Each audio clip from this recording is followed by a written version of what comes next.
Hello everyone, most welcome. Today I am going to discuss about the English grammar MCQ part 4। यदि इससे पहले वाले videos आपने नहीं देखे हैं तो डिस्क्रिप्शन बॉक्स में उसकी लिंक दी गई है जहां से आप उन वीडियोज़ को देख सकते हो।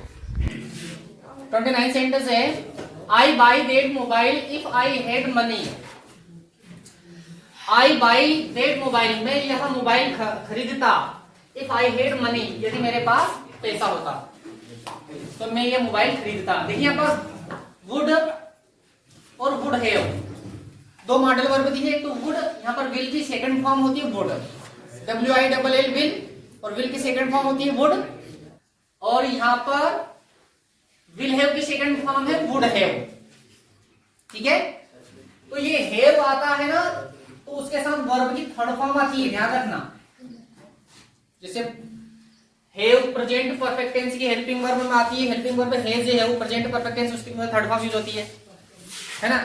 और एक shall have will have future perfect tense की हेल्पिंग वर्ब, उसके साथ वर्ब की थर्ड फॉर्म यूज होती है।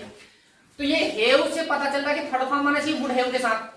तो अगर मान लो मैं यहाँ पर वुड हैव चूज करता हूं तो वुड हैव के बाद यहाँ पर थर्ड फॉर्म आनी चाहिए। तो यहाँ तो बाय लिखा, फर्स्ट फॉर्म लिखी है। बाय की थर्ड फॉर्म बाट होती है। अगर यहाँ बाट लिखा होता तो मैं यहाँ पर वुड हैव भर सकता था। फर्स्ट फॉर्म लिखी हुई है, अब फर्स्ट फॉर्म लिखी हुई है तो हम ये तो चूज कर नहीं सकते। हमें क्या चूज करना पड़ेगा? Would. I would buy that mobile if I had money. ठीक है, अब देख लीजिए, she go to temple every day. She go, वह जाती थी, टू टेम्पल मंदिर, एवरीडे प्रतिदिन, वह प्रतिदिन मंदिर जाया करती थी। When she lived in village, जब वह गांव में रहती थी। When she lived, जब वह रहती थी, in village, गांव में, जब वह गांव में रहती थी तो प्रतिदिन मंदिर जाया करती थी। अब देखिए यहाँ पर तीन ऑब्जेक्ट दिए हैं, विल, वुड और कुड। ठीक है, अब यहाँ पर देखिए तीन ऑब्जेक्ट में से पहले हम ऑब्जेक्ट को कम करते हैं। अगर एक ऑब्जेक्ट भी हमने कम कर दिया तो हमारी प्रायिकता बढ़ जाती है, मतलब सही होने का चांस हमारा बढ़ जाता है। देखिए यहाँ पर कुड की बात करते हैं। ये कुड है ना, ये कैन की सेकंड फॉर्म है कुड। कैन की सेकंड फॉर्म होती है कुड।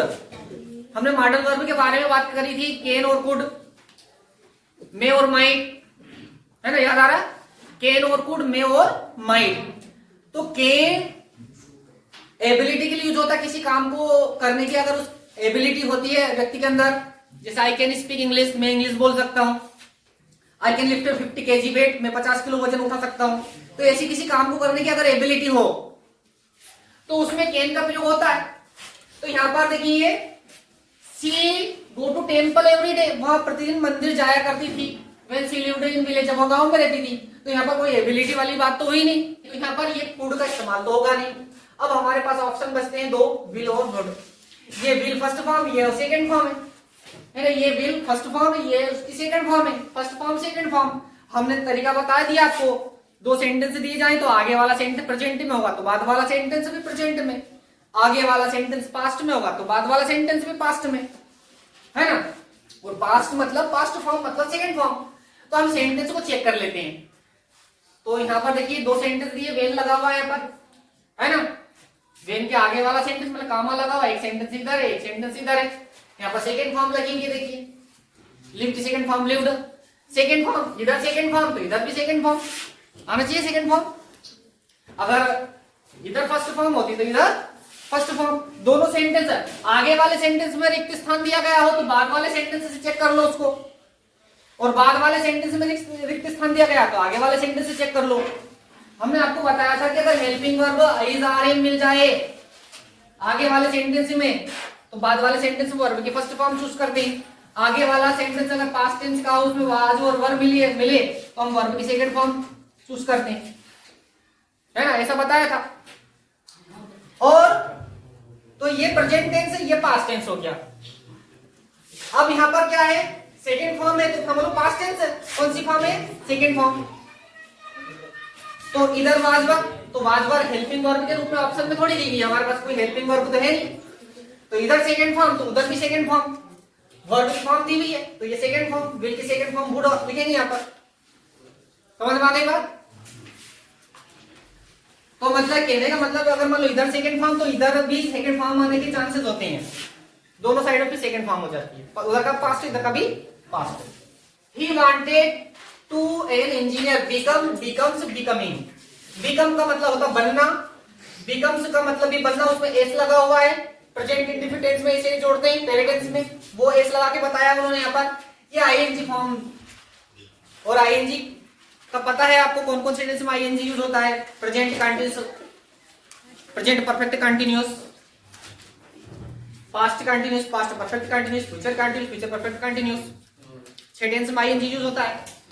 तो हम यहाँ पर देख लेते हैं आईएनजी वाली, आईएनजी फॉर्म तो भरेंगे नहीं क्योंकि ये कोई आईएनजी वाला टेंस तो है नहीं है, ना तो ये वाक्य प्रेजेंट कंटिन्यूअस का है इज आर एम हेज में, ना ये प्रेजेंट परफेक्ट कंटिन्यूअस का इसमें हेज बिन हैव बीन भी नहीं है, ना ये वाक्य पास्ट कंटिन्यूअस का वाज वर भी नहीं है, ना ये वाक्य पास्ट परफेक्ट कंटिन्यूअस का है हेड बिन भी नहीं है इसमें, ना ये वाक्य फ्यूचर कंटिन्यूअस का है सेल बी विल बी भी नहीं है इसमें, ना ये फ्यूचर परफेक्ट कंटिन्यूअस का shall have been will have been.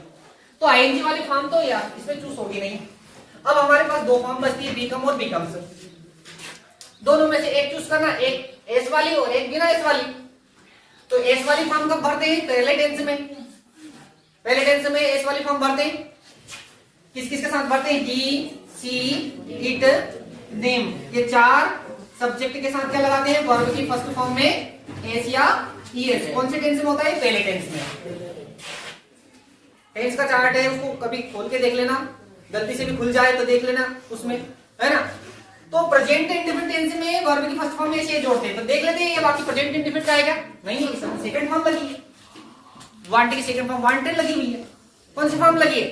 Second form लगी है, इसका मतलब प्रेजेंट इंडेफिनिट टेंस का वाक्य है, तो ये एस वाली फॉर्म की यूज नहीं होगी। फिर बचा क्या हमारे पास? बिकम बचा है, क्या भर देंगे हम यहाँ पर? बिकम।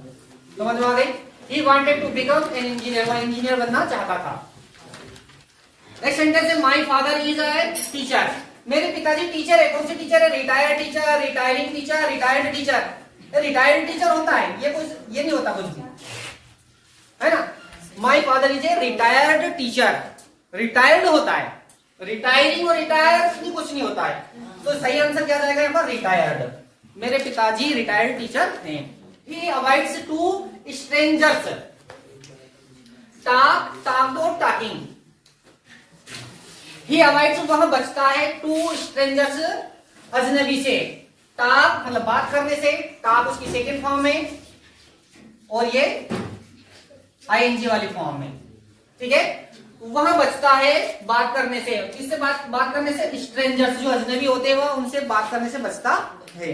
अजनबी व्यक्ति से बात करने से हर एक व्यक्ति को बचना चाहिए, ठीक है। अब देखिए ही अवॉइड्स, अवॉइड यानी बचना होता है, उसमें लगा हुआ है एस, क्या लगा हुआ है? इसका मतलब ये वाक्य पहले टेंस का, प्रेजेंट इंडेफिनिट टेंस का।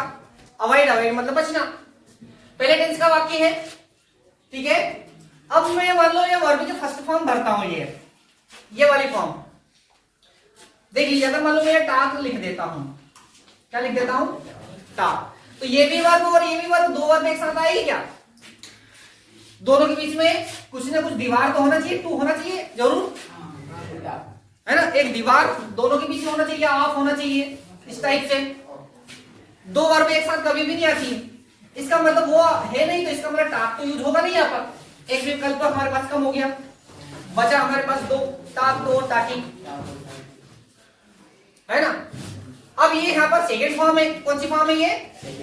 जबकि ये वाक्य तो प्रेजेंट इंडेफिनिट टेंस का है, एस लगा हुआ है, तो पहले टेंस का वाक्य है, दो पांचवें में कैसे जाएगा? ये भी नहीं होगा। बचा क्या हमारे पास? टाकी, तो यहां जाएगा टाकी। Goods will not be taken back, goods मतलब सामान, will not be taken back वापस नहीं होगा, बेचा हुआ सामान वापस नहीं होगा। सामान खरीदे जाए तो बिल देते, बिल के ऊपर एक लाइन लिखी रहती सबसे नीचे, कभी देखा हो तो आपने, है ना। बेचा हुआ सामान वापस नहीं होगा, हिंदी में लिखा रहता है, किसी बिल में इंग्लिश में लिखा होता है sold goods will not be taken back. तो बेचा हुआ सामान, ऐसा सामान जो कि बिक चुका है, समय निकल गया है, समय निकल गया तो पास्ट टेंस हो गया। कौन सा टेंस हो गया? Past tense. जो समय निकल जाता तो सोल्ड गुड्स, बेचा हुआ सामान, वो सामान तो बिक गया इसलिए सोल्ड गुड्स होगा। Will not be taken back वापस नहीं होगा, इसलिए यहां पर सोल्ड आ जाएगा। I heard some kids, I heard some kids, मैंने कुछ बच्चों को सुना है, फॉर हेल्प, मदद के लिए, मैंने कुछ बच्चों को सुना है मदद के लिए चिल्लाते हुए, है ना। तो मदद के लिए क्या कर रहे थे, साउंड कर रहे थे, चिल्ला रहे थे, वो प्रेजेंट टेंस की बात हो रही है ना, कि मैंने कुछ बच्चों को सुना है, वो बच्चे क्या कर रहे थे, चिल्लाते थे, है ना। तो यहां से आ जाएगा साउंड, साउंडेड सेकंड फॉर्म नहीं आएगी यहाँ पर, है ना, ये आ जाएगा साउंड।